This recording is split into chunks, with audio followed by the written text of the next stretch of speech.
बादरायणं सूत्रभाष्य कृतो वन्दे भगवन्तो पुनः पुनः ईश्वरो गुरुरात्मेति मूर्तिभेदाविभागिने व्योमवद्व्याप्तदेहाय दक्षिणामूर्तये नमः। ॐ शान्ति शान्ति शान्ति। हरि ओम।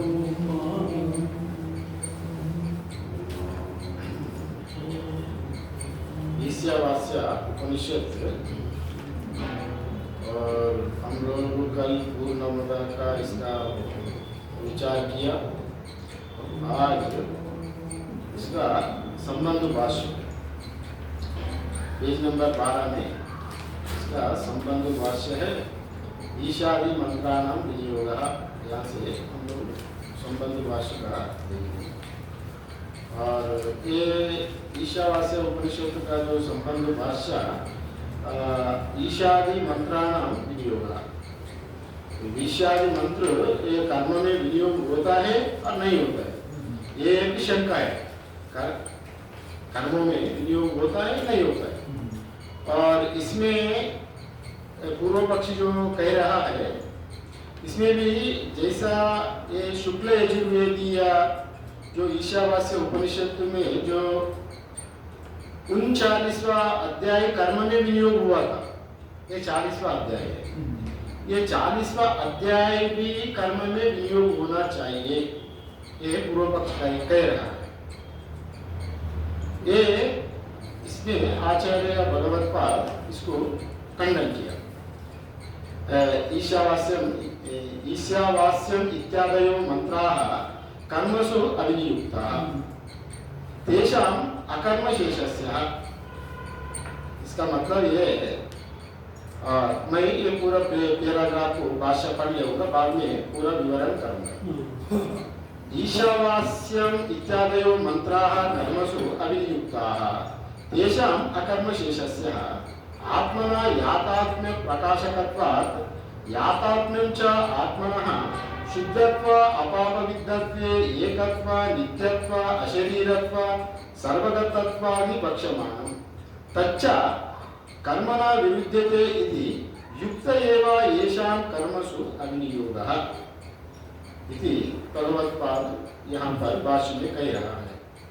पूर्व पक्षी जो इनका मत है, इसी मंत्रों का भी कर्म में विनियोग होना चाहिए, तो पूर्व पक्षी का मत है। जो यहाँ पर ईशावास्यम इत्यादयो मंत्र कर्मसु अविनियुक्तः भाष्य में शंकरा भगवत्पाद लिखा है। अविनियुक्त मंत्र इसका विनियोग नहीं है, और वो पूर्व पक्षी कह रहे हैं विनियुक्तः। वैसा क्यों? वैसा वो बात वो कह रहा है, उनका भी एक लॉजिक है। क्योंकि जैमिनी जी है पूर्व पक्ष आचार्य, वो पूर्व पक्ष का ही कहीं भी वो सपोर्ट करता है। जिसका पक्ष है उनका पक्ष लेता है ना।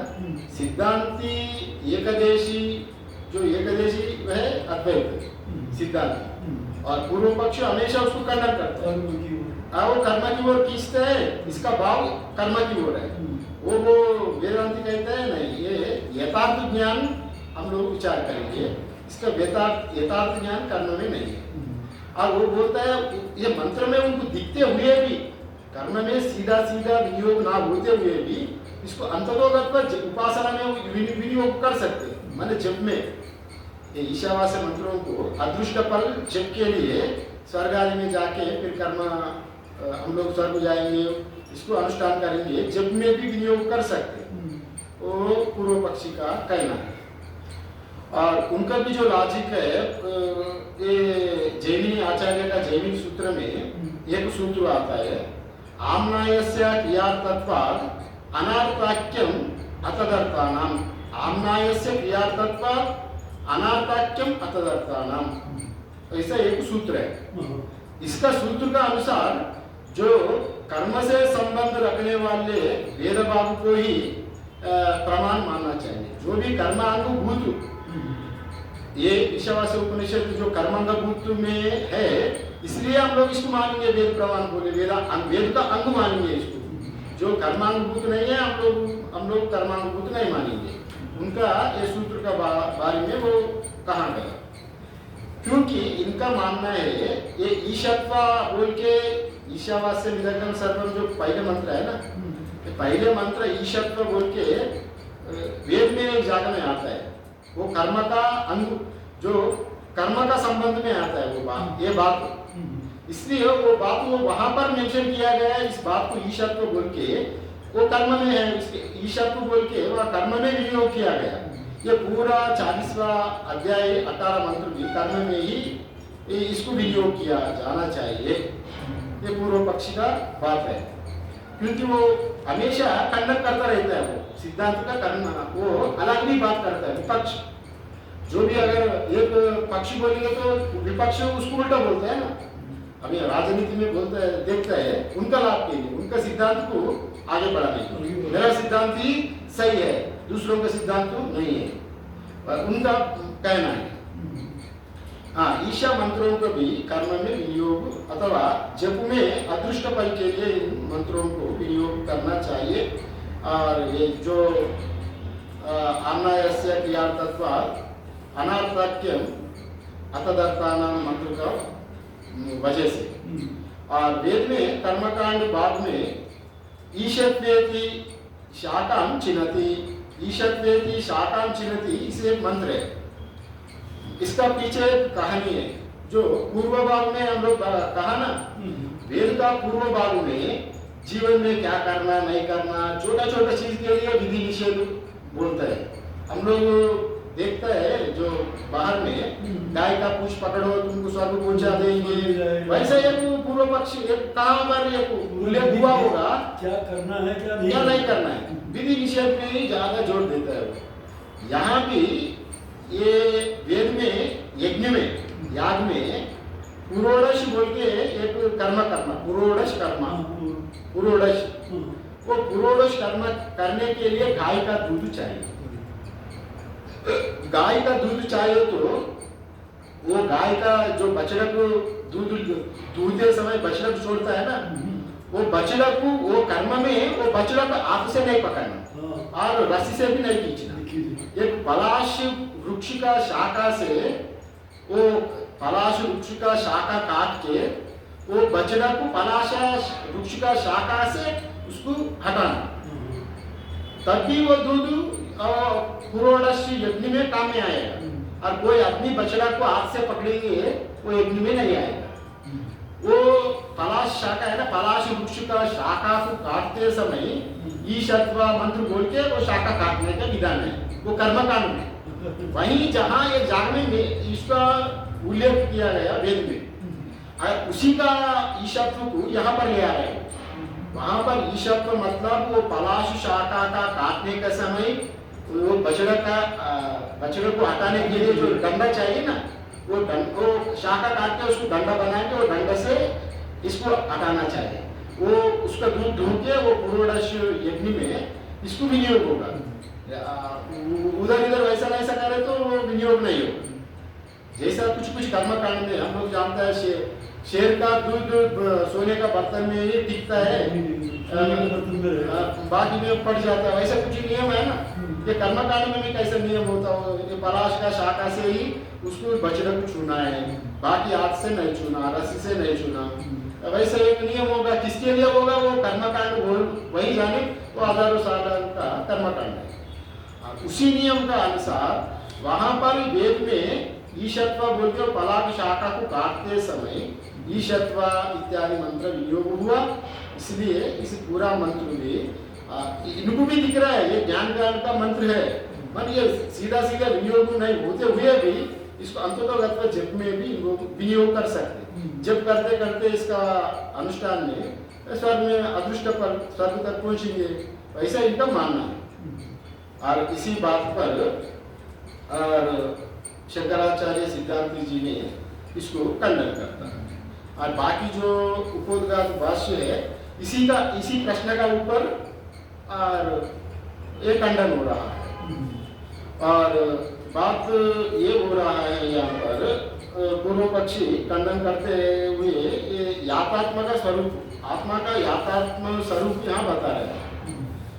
ईशावास्यम इत्यादयो मंत्राः कर्मसु अविनियुक्तः, कर्म में विनियोग नहीं होता, क्योंकि ये वहाँ वो बोल रहे हैं विनियुक्ता, ये बोल रहे हैं अविनियुक्ता, विनियुक्त नहीं होगा। तेषाम अकर्मशेषस्य, इसमें कर्मशेष कुछ नहीं है। ये मंत्रों में कर्म करने का बात कहाँ नहीं, इसमें उपासना है तो ज्ञान का बात कहाँ गया, इसमें कर्म का संबंधित बात नहीं कहा। वो बता रहे हैं अकर्मशेषस्य आत्मना यातात्म्य प्रकाशकत्वात्, क्योंकि इस मंत्र आत्मा का यथात्म दर्शन करवाने वाला मंत्र है। आत्मा का यातात्म्य प्रकाशकत्व मीन्स आत्मज्ञान करवाने वाला मंत्र है। माने जो मंत्र 6 नंबर 7 नंबर अब जब हम लोग जाएंगे, यस्मिन् सर्वाणि भूतानि आत्मस्य बुद्धिजानता, यस्तु सर्वाणि भूतानि आत्मस्य बुद्धिजानता तत्र को मोह शोक एकत्र मनुपश्यता। जो सर्व जगह में, सब जगह में एक ही आत्म तत्व को देखने वालों को क्या मोह शोक होता है, हर जगह में वो आत्मा ही आत्मा देख रहा है। वो मंत्र वैसे आत्म तत्व को बोलने वाला मंत्र इसमें है, वो सर्वात्म भाव को दिखाने वाला आत्मा का यातात्म प्रकाशत्व, वो यातात्म प्रकाशत्व आत्मज्ञान बताने वाला मंत्र है। इसको कर्म में कैसे लेंगे? कर्म में लेने के लिए कर्म का अधिकार अलग होना चाहिए। ये ज्ञान का अधिकार का मंत्र है, ये ज्ञान मंत्र कर्म में नहीं हो सकता है। इसका ज्ञान का प्रतिपादन मंत्र ही कहा गया है, ज्ञान में ही इसका विनियोग होना चाहिए। और आत्मा का यातात्म प्रकाशकत्व, यातात्म क्या है? आत्मा का यथात्म स्वरूप में सही स्वरूप क्या है, वो यातात्म स्वरूप यहाँ बता रहे हैं। यातात्मंच आत्मना शुद्धत्वम अपापविद्धत्वम एकत्वम नित्यत्वम अशरीरत्वम सर्वगतत्वादि पक्षमानः। आत्मा का यातात्म स्वरूप बता रहे हैं। यथात्म तो आप जानते हैं ना, सही स्वरूप, सत्य, जो आत्मा का सही स्वरूप, सत्य स्वरूप, यथावत स्वरूप, जैसा तैसा है आत्मा का स्वरूप जो है वो है आत्मा का शुद्धत्व। आत्मा शुद्ध नहीं रहता, आत्मा शुद्ध रहता है ना। आत्मा शुद्धम अपापविद्धम, पापों से लेप नहीं होता। अपापविद्धम एकत्वम, वो अनेक नहीं है, नाम रूप अनेक है, किंतु आत्मा वो एक है, एकत्व। वो नित्यत्व, हमेशा रहने वाला। आत्मा एक समय रहता है, एक समय नहीं रहता है, ऐसा बात नहीं है। आत्मा वो हमेशा अजर अमर अनादिकाल से आत्मा रहते ही है। नाम रूप प्रलय में लीन होता है, फिर सृष्टि क्रम में फिर आ जाता है कर्म का अनुसार, किंतु आत्मा तो नित्यम, वो नित्य है, मतलब हमेशा रहने वाला, उसका कोई और घटता नहीं ना बढ़ता नहीं, वो जैसा तैसा रहता है, वो नित्य रहता है। और अशरीरत्व माने आत्मा का कोई शरीर नहीं रहता, अनात्मा का उपाधि का शरीर रहता है, किंतु आत्मा का शरीर नहीं रहता, क्योंकि वो जो शरीर रहता है वो व्याप्ति नहीं, अशरीर ही व्यापक होता है, लिमिट होगा। अभी इसका कोई लिमिट नहीं। अभी हमारा हमको शरीर है जी, हम लोगों को शरीर है, हमारा आंख भी एक गोलक है, किंतु हम जो दृष्टि का शरीर नहीं रहता। हम लोग जो देखता है ना दृश्य का शरीर कहाँ रहता है?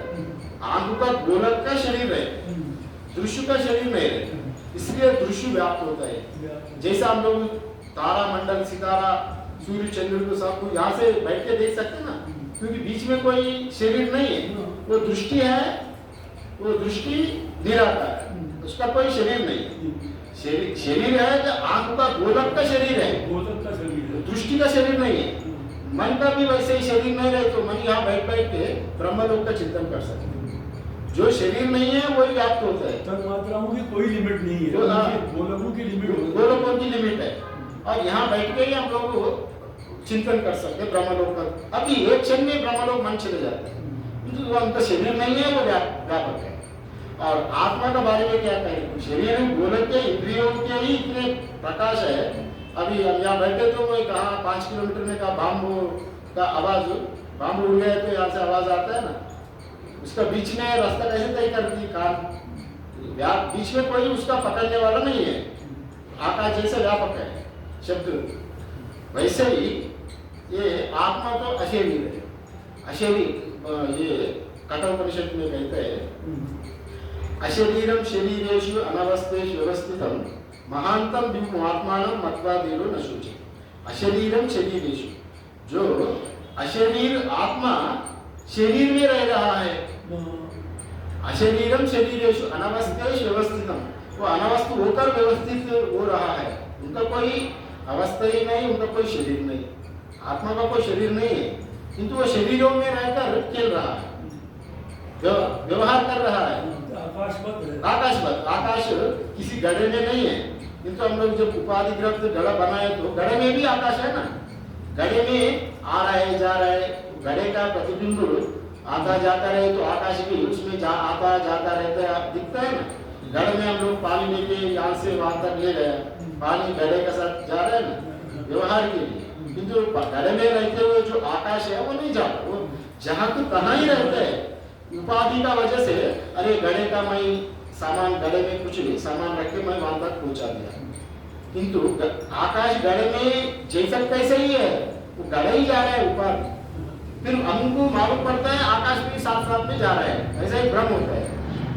हम लोग जब एरोप्लेन में जाते हैं ना, हवाई जहाज में यहाँ से उठ के अमेरिका जाता है, अरे मैं तो इंडिया से अमेरिका यहाँ आ गया, अब आ गया, आपका शरीर आ गया, वो विमान का उपाधि शरीर गया, किंतु आकाश वहां से वहां गया नहीं गया, आकाश यही आकाश वहीं आकाश जैसे कैसे ही है, क्योंकि वो सर्वव्यापक है।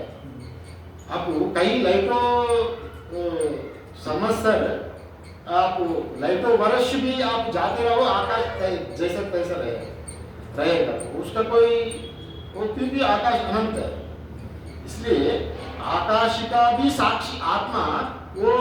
और अत्यधिष्ठा दशंगुलम कहाँ गया, अत्यधिष्ठा पुरुष सूत्र में आता है, अत्यधिष्ठा दशंगुलम माने आकाश से भी आत्मा 10 अंगुल बड़ा है, ये व्यापकता को बढ़ाने के लिए। तस्मात् आकाश संभूति, आकाश संभूत बोला ना, जो कार्य होता है कारण से ही कम होता है, कारण उससे ज्यादा होता है, बड़ा होता है, फिर आत्मा कितने बड़ा होता है, उसका व्यापक और, इसलिए वो अशरीरी है। अशरीरत्वम सर्वगतत्व आदि पक्षमान, सर्वगतादि वैसा बोला गया। वैसा जो आत्मा का यातात्म स्वरूपम अकर्म शेषस्य, इतना जो यातात्म स्वरूप को बोलने वाला सर्वगत आत्मा को वो कर्म में कैसे विनियोग करता है, कर्म में विनियोग वाला फलाकांक्षी हो जाता है। ये तो अव्यक्त अजर अमर एकम ब्रह्मा, उसमें कर्म में विनियोग नहीं होगा। और ये उपाधि का अज्ञान का क्या स्थिति है, आत्मा का तो यातात्म स्वरूपम एकम नित्यम सर्वगतम, अनात्मा का अनेकम, वो अल्पगतम, वो अशुद्धम, वो पाप से विद्धम होता है, वो अनित्यम होता है, शरीरों से रहित होता है, वो सर्वगत नहीं रहता, अल्पगत रहता है। ये सब ये अनात्मा विषय का एक गति होता है, वो नाशवान होता है।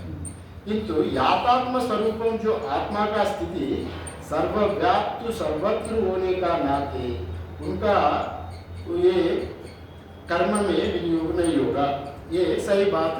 ये सर्वत्र प्रकाशवत प्रकाशमान होता है। वही यातात्मंच आत्मना शुद्धत्व, उस आत्मा हमेशा शुद्ध रहता है, उसका कर्म से शुद्ध नहीं किया जाता है। आत्मा वो अपना स्वयं प्रकाश अपना आप से ही हमेशा शुद्ध है, वो किसी कर्म से शुद्ध नहीं किया जाता, क्योंकि वो हमेशा शुद्ध रहने वालों को किसी कर्म से शुद्ध करे तो वो शुद्ध है। अगर वो अशुद्ध है किसी कर्म से शुद्ध करेंगे, फिर वो जो जन्य पदार्थ माने पहले से वो शुद्ध नहीं है, अशुद्ध आप कर्म से शुद्ध करें तो उसका मरण भी होगा, जो जिसका जन्म होगा उसको मरण भी होगा। जो चीज हम लोग बनाएंगे वो उसको उसका विक्षिप्त भी होगा, किंतु जो चीज पहले से ही उसका स्वरूप ही वैसे है, वो शुद्ध है पहले से ही, उसका किसी कर्म से हम लोग शुद्ध नहीं करें, वो पहले से ही शुद्ध है। और अपापविद, उसमें कोई पाप लिप्त नहीं होता। आत्मा का कोई पाप पुण्य नहीं लगता है। आत्मा जैसा एक सूर्य का प्रकाश गंगाजल, शुद्ध गंगाजल में जितने प्रकाश करता है, और ड्रेनेज का पानी गंदा से गंदा में भी उतने ही प्रकाश होता है। उसका सूर्य प्रकाश का कोई भेद होता है? आकाश, अभी जहाँ वृंदावन काशी में जितने आकाश है, वही आकाश कहीं जो कुकर्म करने स्थलों में, जैसे हम लोग में भी हो, जहाँ भी हो, दैत्य लोक में भी हो, वैसे ही आकाश उतने ही रहता है, उसका भेद नहीं रहता। भेद उपाधिगत भेद में भेद है, किंतु वस्तु दृष्टि से, आत्म दृष्टि से कोई भेद नहीं रहे। अगर भेद रहे तो आत्मा एक नहीं रह पाएगा, अभेद हो जाएगी, अभेद हो जाए तो परिचिन हो जाएगी, परिचिन हो जाए तो व्यापक नहीं हो जाएगी, इसमें फिर सब उल्टा हो जाएगी। इसलिए तो श्रुति विरुद्ध हो जाएगा, शास्त्र का विरुद्ध। इसलिए आत्मा एक है, शुद्ध है, अपापविद है, पापों से रहित है, और वो एकत्व, वो नित्य तत्व है। शरीर अशरीरत्व कहा गया, उसका आत्मा का कोई शरीर नहीं रहता, और वो सर्वगत है। और कठोपनिषद में अशरीरम शरीरेषु, वही मंत्र, अशरीरम शरीरेषु अनवस्थेषु अवस्थितम् महांतं विभुमात्मानं मत्वा धीरो न शोचति। जो जीवन मुक्त पुरुष है, वो शरीर रहते हुए भी वो अशरीरत्व का बोध, वो ज्ञान होने के नाते वो शरीर को जो कुछ शरीर को पीड़ा हो जाए विचलित नहीं होता। अशरीरम शरीरेषु अनवस्थे व्यवस्थितम महांतम विभुम आत्मानं मत्वा धीरो न शोचति। वो महांत जो धीर मतलब या ज्ञानी पुरुष न शोचति, मतलब उसके बारे में सोचता भी नहीं है। उपाधि का बारी में, उपाधि का जो कुछ हो उनका कोई लेना देना नहीं है, क्योंकि उपाधि से उनका संबंध नहीं है। तो आत्मा देखता है। हाँ, वो उसलिए वो अशरीरगत आत्मा का दर्शन करने वाला उपाधि से कोई भेद नहीं रखता, वो उपनिषद कहा जाता है।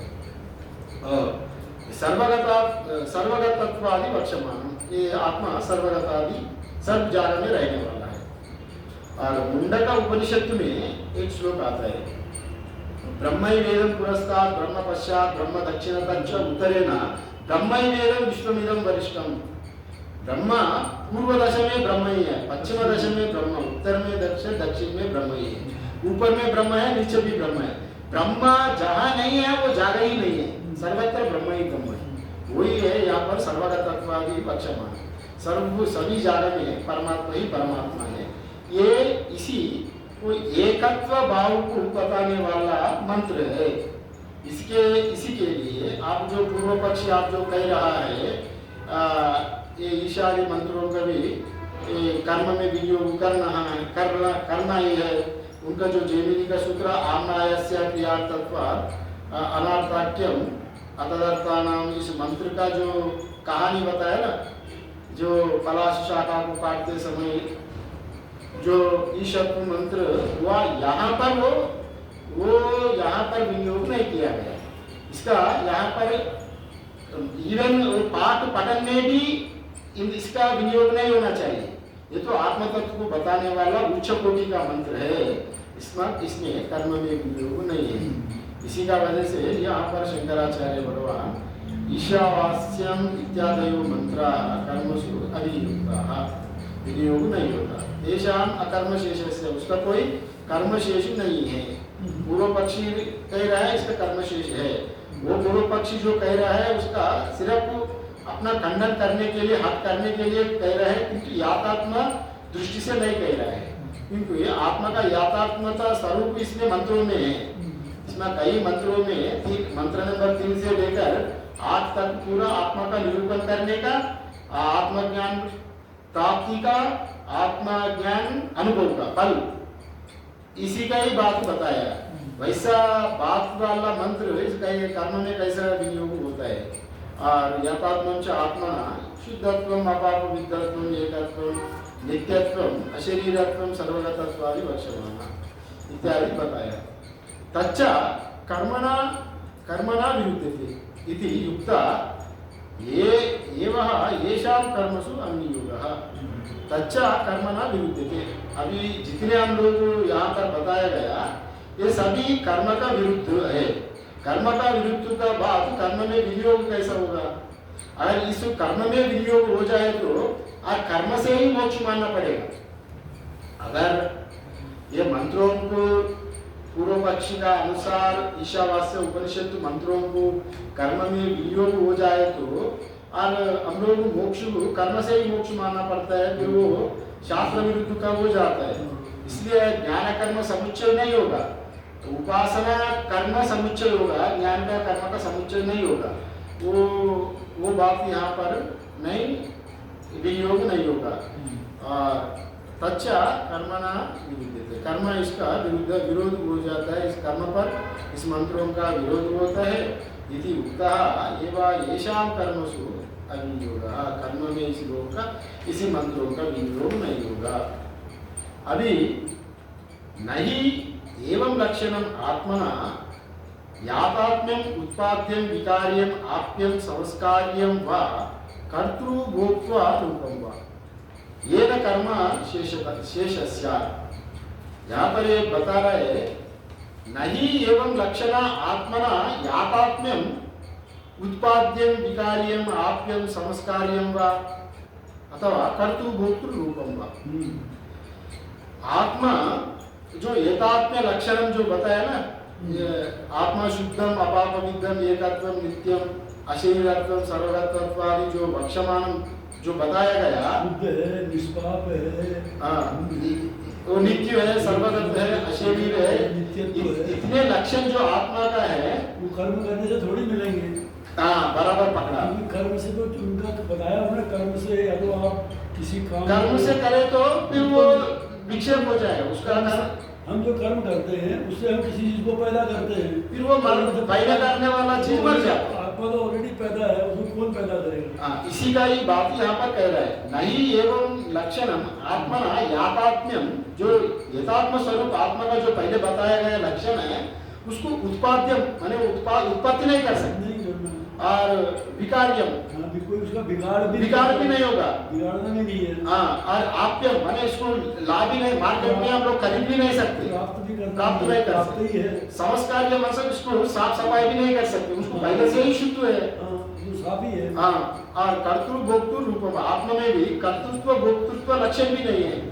और जिसका कर्तृत्व भोक्तृत्व लक्षण है, मैं करने वाला हूँ, भोगने वाला हूँ, वही चीज कर्म में अनुभव बन जाता है, कर्मांग बन जाता है। कर्मकांड में हमेशा सूक्ष्म शरीर का अभिमान से ही हम लोग कर्म करता है।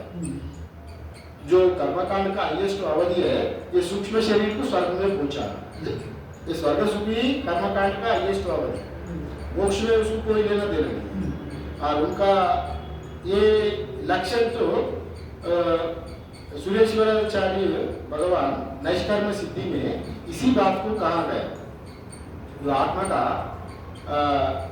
कर्तुम अकर्तुम उत्पाद्यम आप्त्यम समस्कार्यम विकारम च क्रिया फलम, इसका नैव मुक्ति, इसी से मुक्ति नहीं होगा बोले। माने उदाहरण एक उत्पाद्य मीन्स घड़े, कुमार रहता है ना, कुमार वो मिट्टी की कूट के घड़ा बनाता है। वो घड़े पहले नहीं था, वो मिट्टी की बड़ा अच्छे से इसको तैयार करके फिर वो घड़े बनाया, उत्पत्ति हो गई वहां पर। उत्पाद्य उसको फिर मार्केट में लाया, अगर वो बना के तापा के उसको रख दिया, हम लोग घड़े घर में लाया।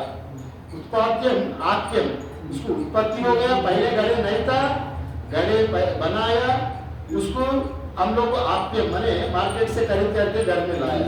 उत्पाद्यम आप्यम, उसको समस्कार्यम माने घड़े में मिट्टी जम गई ना, वो सीधा सीधा बना के रख दिया और कई दिनों से वहीं पर मैला पड़ा है।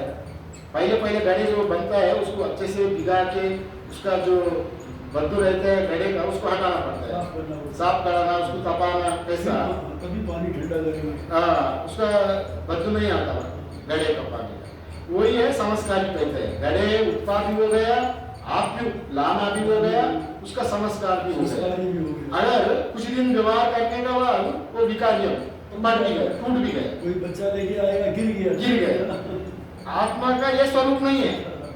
आत्मा वो यथात्म स्वरूप है ना, एकम नित्यम सर्वगतम, वो शुद्धम अपाप विद्यम अशरीरत्वम सर्वगतम, वो वेरी इंपॉर्टेंट है। ये पूरा उपद्गार भाषा में ये सेंट्रल पॉइंट है।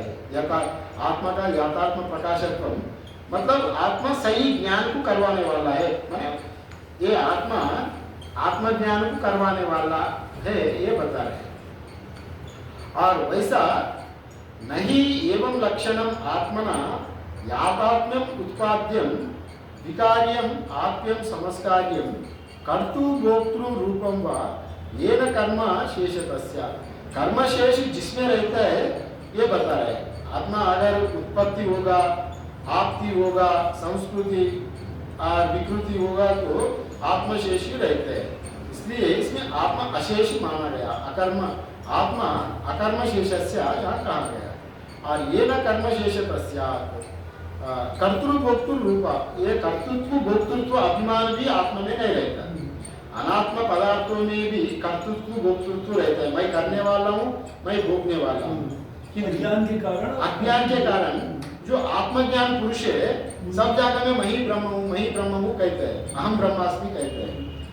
अगर ये बात कोई द्वैत लोग, विशिष्टाद्वैत लोग देखेंगे अहम ब्रह्मास्मि, बड़े गुस्सा हो जाता है लोग। अरे मैं भगवान को तो ये परमात्मा, आप तो सभी सर्वांतर्यामी सर्वगत, आप ही सभी है, मैं आप प्रभु हूँ, मैं आपका दास हूँ, आप पिता है, मैं आपका पुत्र हूँ। आप वैसा भगवान को हम लोग पूजा करना चाहिए। ये वेदांती अद्वैत वेदांती लोग बड़े घमंडी लोग हैं, मैं ही ब्रह्म हूँ कहता है, मूर्ख लोग है। ये वेदांत ये निंदा करता है अद्वैत का। ऐसा लोग है। वैष्णव लोग आपको जाएंगे ना तो मैं पापी हूँ, परमात्मा मैं वैसा हूँ, मैं वैसा हूँ, मैं हमको बचाओ, ऐसा मैं पापी कहते हैं। अपना आपको तो नीचे दिखाता है। मतलब वो भगवान को बड़ा वास्ता है, हमको दासो नहीं चलता। वो माने नीचत्व दिखाने वाला भाव है।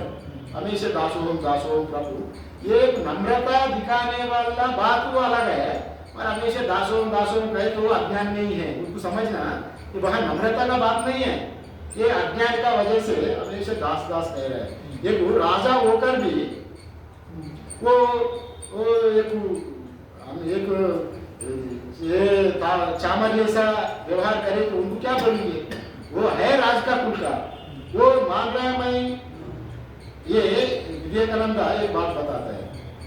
एक बार एक शेरनी भेड़ का बंधा में गया, झुंड में चले गया। वो उसका पेट में बच्ची थी और वो भेड़ वाला कुछ दीवार का अंदर में भेड़ पूरा घेराव रख के रख दिया। वो पेट में बच्चा थी भेड़ उसका शेरनी का, और उसमें गिर गई।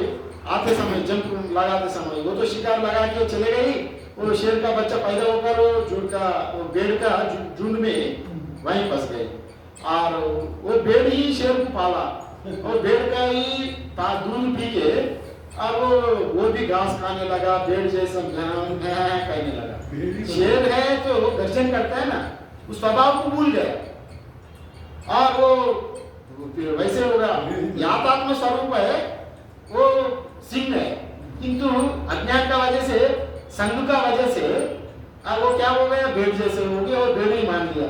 किसी एक बकरी भेड़ ने उसको पाला, उसका साथ ही ले जा रहा है और वो भी कहीं के घास खा रहा है, वो भेड़ का साथ ही घूम रहा है। एक दिन शेर आया, एक दिन शेर आके, अरे तुम शेर का बच्चा हो, तुम बकरी ने क्या हो, उसको पटक के पानी के साथ ले आके तुम मैं एक है, देखो तुम्हारा स्वरूप मेरा स्वरूप एक है, तुम घास नहीं खाना, तुम्हारा देखो तुम्हारा चेहरा मेरा चेहरा एक है ना, तभी वो मान लिया। वैसे ही अज्ञान में हम लोग पड़े हुआ जीव बकरी जैसा जानवर जैसा मैं दास हूँ मैं पशु हूँ, ये परमात्मा अलग है, वैसा अज्ञान का वजह से मान लिया। अपना स्वरूप तो राजा है, शेर है। इसलिए ये गुरु लोग आचार्य लोग क्या करते हैं, अरे तुम संसार में क्यों रोता है, रोने का कोई काम नहीं है, तुम स्वरूपतः ब्रह्म ही हो, अज्ञान का वजह से तुम मान लिया भाई संसार वाला है, शरीर वाला, और घर में कुछ हो गए तो रो रहे हैं, किस संबंध मर गए तो वो हाय हाय चले गया, मेरा सब कुछ गया, मैं ही मर गया, वैसा कह रहा है। मैं ही मर गया मतलब वो शरीर से ये शरीर का तादात्म्य उतने हो गया और वो ही मैं ही हूँ, और वो नहीं रहे तो मैं नहीं रहूंगा, किंतु बंधन से, अज्ञान का वजह से। वैसा वास्तव में वैसा नहीं होता। इसलिए ये अज्ञानी का वजह से, अज्ञान क्या कह रहा है, अज्ञान का वजह से ये ज्ञान वाला भी मैं ये प्रभु, तुम प्रभु हो, मैं दास हूँ, वैसा एक भाव होता है। किंतु ये अद्वैत क्या कहते हैं, तत्वमसि चांदोग्य उपनिषद में क्या उपदेश देता है, 9 बार तत्वमसि श्वेतकेतु, तत्वमसि 9 बार बोलता है, तुम वही हो, तुम ही ब्रह्म हो, वह कोई अलग नहीं है। अगर वो भाव वो तो करो ना करो, पर स्वरूप वास्तव बताना पड़ेगा ना।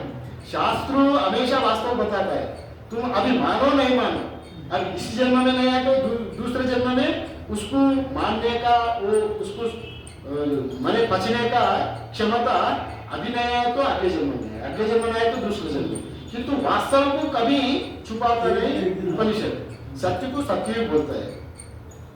इसलिए आत्मा का याथात्म स्वरूप यहाँ यही बताया, वो आत्मज्ञान को करवाने वाला मंत्र है।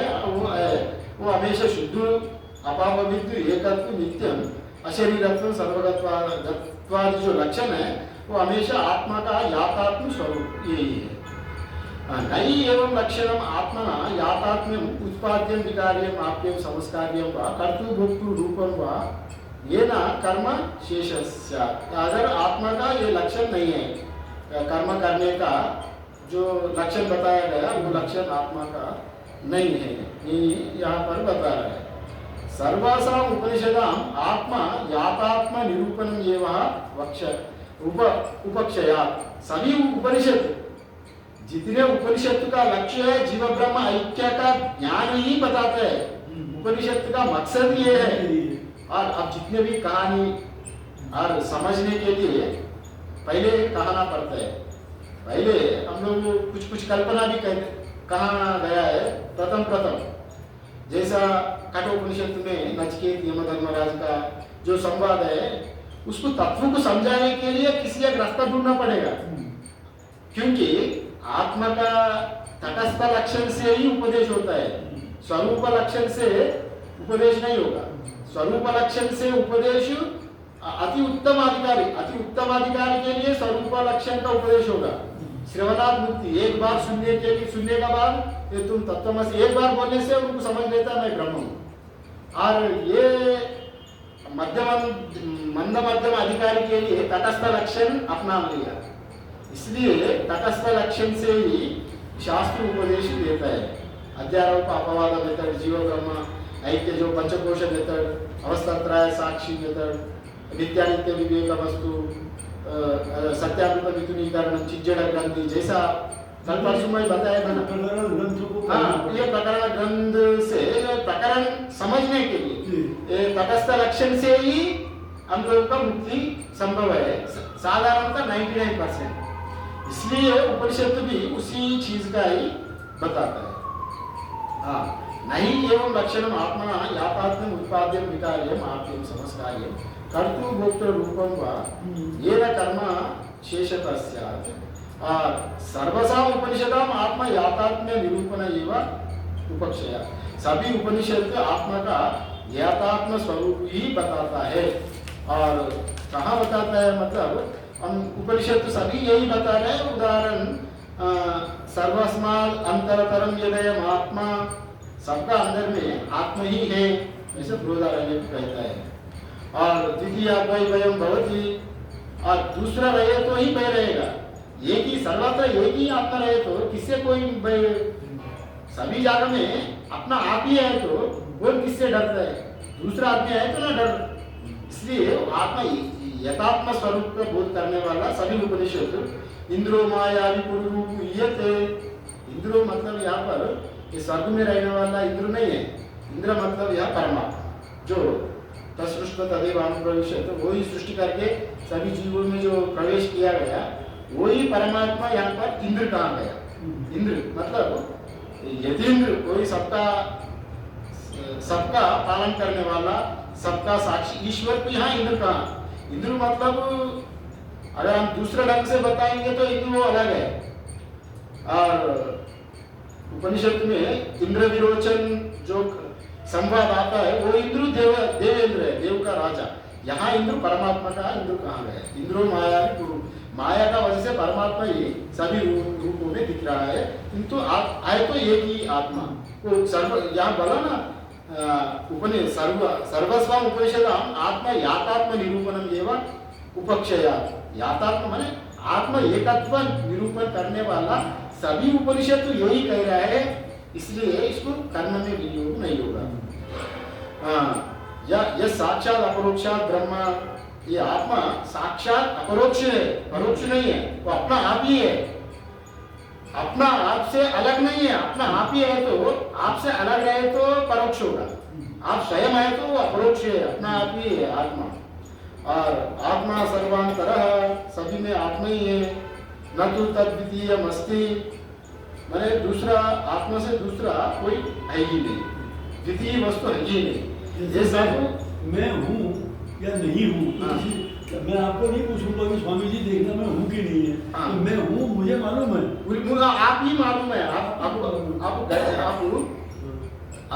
गंभीर अंधकार रात्र में एक यहाँ पर आके बैठ गए, आप अब बिजली भी नहीं है, करंट चले गए, आप कुछ भी नहीं दिख रहे हैं, किंतु आपका शरीर भी आपको नहीं दिख रहा है, किंतु आप तो है ना वहां पर। आप तक कोई इंद्रिय भी काम नहीं कर रहा है, मन भी काम नहीं कर रहा है, किंतु आप जानता है मैं हूँ। वही यातात्म स्वरूप अपरोक्षता। अपरोक्ष मतलब आप जानते हैं आप मैं हूँ, वही यातात्म स्वरूप का ज्ञान। वो द्वितीय बोल के कुछ है ही नहीं। सर्वसा उपनिषदाम आत्मा यातात्म्य निरूपणम एवं उपक्षया। और सभी उपनिषद तो वही आत्मा एकत्व भाव को ही बताने वाला ये कह रहा है। और यातात्मं च गीतानाम मोक्ष धर्मणाम च एवं परत्वात्, जो गीता भगवत गीता भी जो मोक्ष धर्म शास्त्र बताने वाला वो भी इसको सपोर्ट करता है। आत्मा यातात्म दर्शन को ही बताता है भगवत गीता में। गीता में कहा है, गीता में ये गीता ने यहाँ पर उल्लेख भी किया वो भाष्य में, समं सर्वेषु भूतेषु तिष्ठन्तं परमेश्वरं विनस्तस्य विनश्यन्तं यः पश्यति स पश्यति। ये 13वीं अध्याय में ये आत्मा का एकत्व का बारे में ये भगवत गीता भी यही कहते हैं, आत्मा एकत्व का ही बताता है। ये एक श्लोक भाष्य में भी कोट किया गया, समं सर्वेषु भूतेषु तिष्ठन्तं परमेश्वरं विनस्तस्य विनश्यन्तं यः पश्यति स पश्यति। 13वीं अध्याय 23वीं श्लोक में 23वीं श्लोक में एक समम सर्वेषु भूतेषु, सभी भूतों में समम एक ही जैसे देख रहा है परमेश्वर को ही, और उनको बिना वो विनाशति विनाश को नहीं देखता। वो विनाश आते हुए भी वो विचलित नहीं होता वो, क्योंकि विनाश होने वाला शरीर है, किंतु आत्मा तो सर्वगत है, सब जगह में आत्मा की देख रहे हैं, तभी उनका विनाश होने, परमेश्वर को देखने वालों को विनाश नहीं होता। और इसलिए यही बात यहाँ गीता शास्त्र भी कह रहा है, ये बताया है। और ये भी और एक बताया, ये कहे वही भूतात्मा भूते भूते व्यवस्थिता एकदा बहुधा चैवा दृश्यते जल चंद्रवत। ये भी भाष्य में कोट किया है। ये आनंदगिरी टीका कैलाश आश्रम का है ना, उसमें बड़ा अच्छा ढंग से उल्लेख किया ये पूरा मंत्र, मैं वहां से लिया गया है इसको। आनंदगिरी टीका जो ऋषिकेश कैलाश आश्रम का पब्लिकेशन है ना, वो बड़ा प्रामाणिक माना जाता है, संतों को उसको ज्यादा। गीता प्रेस गोरखपुर का से भी वो जो अपना विद्यारण्य सर गिरी जी है ना, उनका किताब को सर्वश्रेष्ठ माना जाता है कैलाश आश्रम का। उसी का ही किताब से मंत्र में कोट लिख के आया, यहाँ पर ये कोट कर रहा है। उसमें शास्त्र में भी यही बात है, एक है वही भूतात्मा, परमात्मा एक ही परमात्मा ही है। भूते भूते व्यवस्थित, सभी भूतों में अनुस्यूत है, सभी भूतों में एक ही परमात्मा ही है। एकदा बहुधा चैव दृश्यते जलचंद्रमा, एक ही बहु उपाधि वजह से बहु उपाधियों में बहु जैसा अलग अलग दिख रहा है। जैसा एक ही चंद्रमा जल में गड़े में पानी रहे तो जल चंद्रमा में तालाब में भी हो, अगर गड़े में पानी में भी हो, और जितने गड़े हैं, गड़े का अंदर पानी है, उतने चंद्रमा दिख रहे है तो चंद्रमा एक ही है। यहाँ यही बात, एकदा बहुधा चैव दृश्यते जल चंद्रमा, जल चंद्रमा, जल में जो चंद्रमा दिखता है अनेक, आत्मा तो यातात्म रूप से एक ही है, किंतु अज्ञान का वजह से, अविद्या का कारण हम लोग अलग अलग अनेक प्रकार का अशुद्धि का वजह से, अज्ञान का वजह से अलग अलग दिख रहा है। और उपनिषद का धर्म क्या है? आत्मा का यातात्म ज्ञान करवाने वाला। हमेशा उपनिषद अपना सही अस्तित्व स्वरूप को पहचानने के लिए ही बताता है। भाई तुम वो नहीं है, तुम जो सोच रहे हो वो नहीं है, तुम वो है, तुम सर्वव्यापी है, शुद्ध स्वरूप जो है वही तुम है, तुम अलग अलग क्यों भटक रहे हैं? अगर जो कल हम लोग पूर्णमदा पूर्णमिदं बताया ना, जो सोपाधिक ब्रह्म भी पूर्ण है, निरुपाधिक ब्रह्म भी पूर्ण है। अब सोपाधिक में रोके पर जो सोना गहना बना, वो गहना होते हुए भी वो सोना ही है। उसका गहना का रूप देख के हम लोग रूप से ममत्व बोध होकर हम लोग संसार में फंस गया। तुम्हारा स्वरूप तो वही है, सोना ही है। माने हम हमारे बीच में तत्सृष्टो तदेव अनुप्रविशत, मतलब जो गड़े बना के हुए, गड़े में जो आकाश है वो घटाकाश कभी नहीं है रे बापू। वो घटाकाश होते हुए भी मैं महाकाश हूँ, घटा का उपाधि से मैं घट में भी हूँ। वैसे ज्ञान गड़े में रहते समय आपको हो गई तो आप जीवन मुक्त हो गया। ये कपड़े से कोई मतलब नहीं है। आपको पैंट बुशर्ट पहनकर संसार में रहते हुए ये ज्ञान को समझ लिया, मैं ये गड़े में रहते हुए गड़े वाला नहीं हूँ, सभी गड़ों में मैं ही हूँ। अभी सभी गड़े में आकाश रहते हैं ना, वस्तु दृष्टि से मैं ही सब जगह में हूँ, इस शरीर में भी हूँ। इस शरीर में भी व्यवहार के लिए ये शरीर का जो धर्म है व्यवहार कर रहा है। माता को माता कहेंगे, पिता को पिता कहेंगे, पत्नी की पत्नी कहेंगे। एक आत्मभाव मतलब व्यवहार में, फिर व्यवहार में वेद नहीं रहा, वेद व्यवहार में व्यवहारिक वेद व्यवहार में रखना ही पड़ेगा। व्यवहार भट्टा न्याय वैसा वेदांत भी मानता है। व्यवहार में जो भट्टा न्याय मानता है, मतलब व्यवहारिक ज्ञान में माता को माता कहेंगे, पत्नी की पत्नी कहेंगे। व्यवहार करेगा तो उसी का व्यवहार। हम लोग जो खाएंगे तो रोटी खाएंगे, गोबर नहीं खाएंगे ना, सभी खाता है तो वैसा नहीं खाएंगे। घास तो नहीं खाता था, गाय खा रहा है घास मैं भी खाऊंगा, वैसा नहीं होगा। व्यवहार का ज्ञान व्यवहार नहीं होगा, किंतु पारमार्थिक दृष्टि से हम लोग को पारमार्थिक दृष्टि से ये यातात्म स्वरूप को पहचानना यही है। एक ही परमात्मा जैसा, एक ही चंद्रमा अनेक गड़े में अनेक बहुरूपों में जैसा भास रहा है, ऐसा भासते हुए ही ये एक बहु नहीं है। जैसा बड़े छोटा बच्चा है वो सोचता है अरे कितने चंद्रमा है। छोटा बच्चा माँ क्या करती है, बच्चों को थोड़ा बहुत खेलवाने के लिए ले जाता है ना, एक दर्पण दिखाता है, बेटा वो चंद्रमा तुम्हारा हाथ में है, खेलो इससे। वो दर्पण में ही बच्चे खेलने लगता है। वो सोचता है वो चंद्रमा यही है, और माँ समझता है चंद्रमा एक ही है। और माँ का 10 बच्चा है तो 10 ये दर्पण पकड़ा देगा, माँ आनंद में रहेगी, बच्चा खेलते रहेगा। हम लोग भी अज्ञान में जब खेल रहे हैं तो माया देवी आनंद में, चलो बच्चे लोग अज्ञान में है, वो संसार में पड़े रहेंगे। माया भी 2 प्रकार का है, एक उपाशक्ति, एक विद्याशक्ति, एक अविद्याशक्ति। अविद्याशक्ति चाहती है संसार में बंधन में पड़े रहे जीवन, हमको ना पूछते रहे। जैसा जब तक वो व्याकुल होकर मेरा पास ना आए तब तक वो खेलते रहे, वो जो मांगे मैं देते रहूंगा।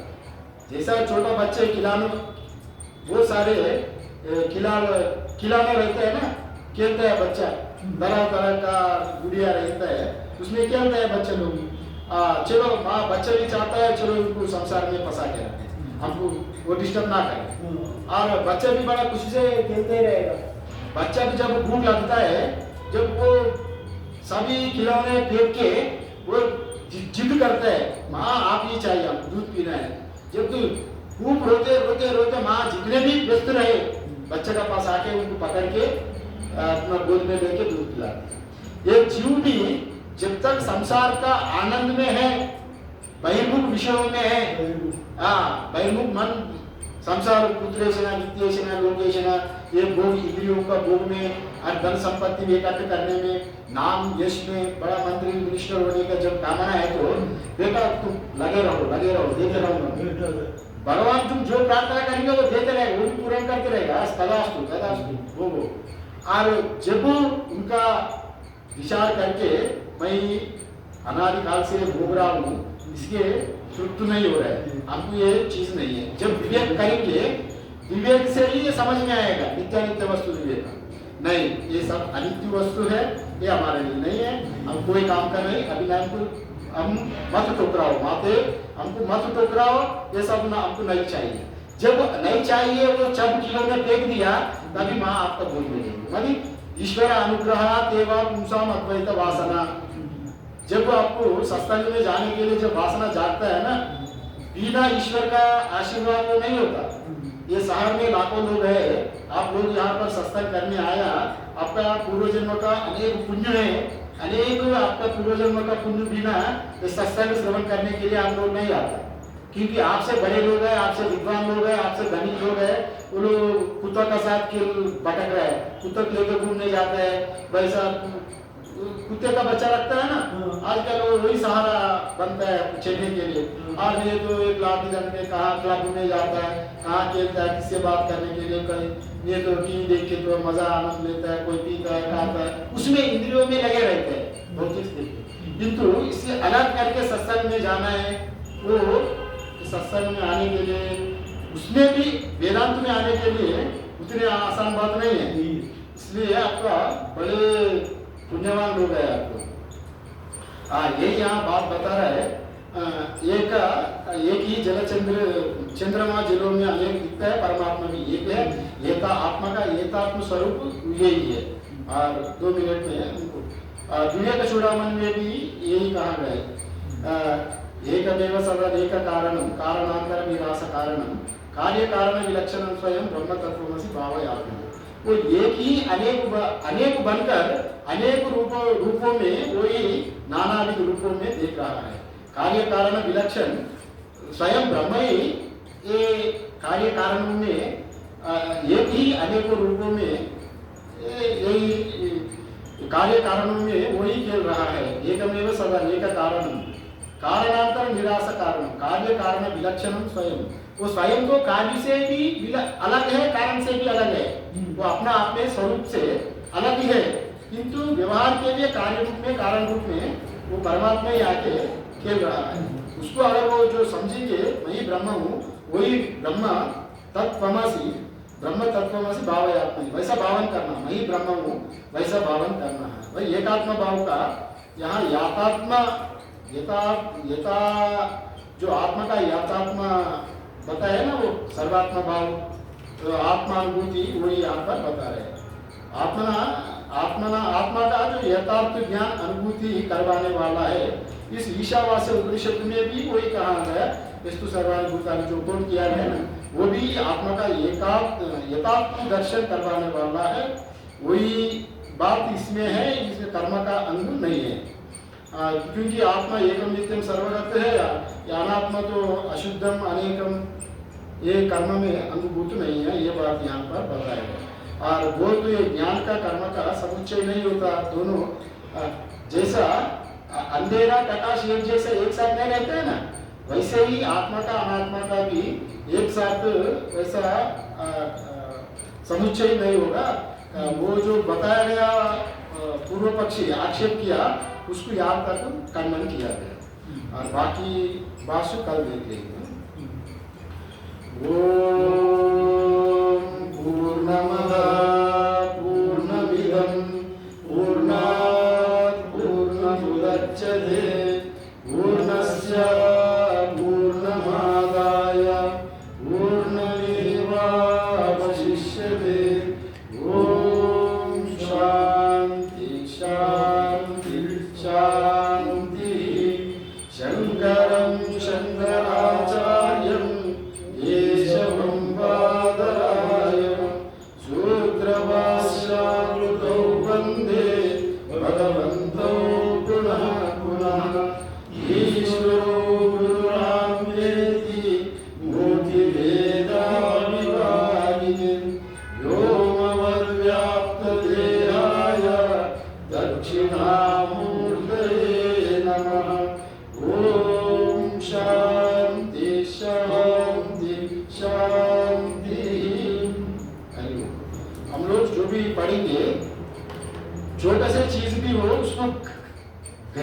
जानना है अंतर मन से।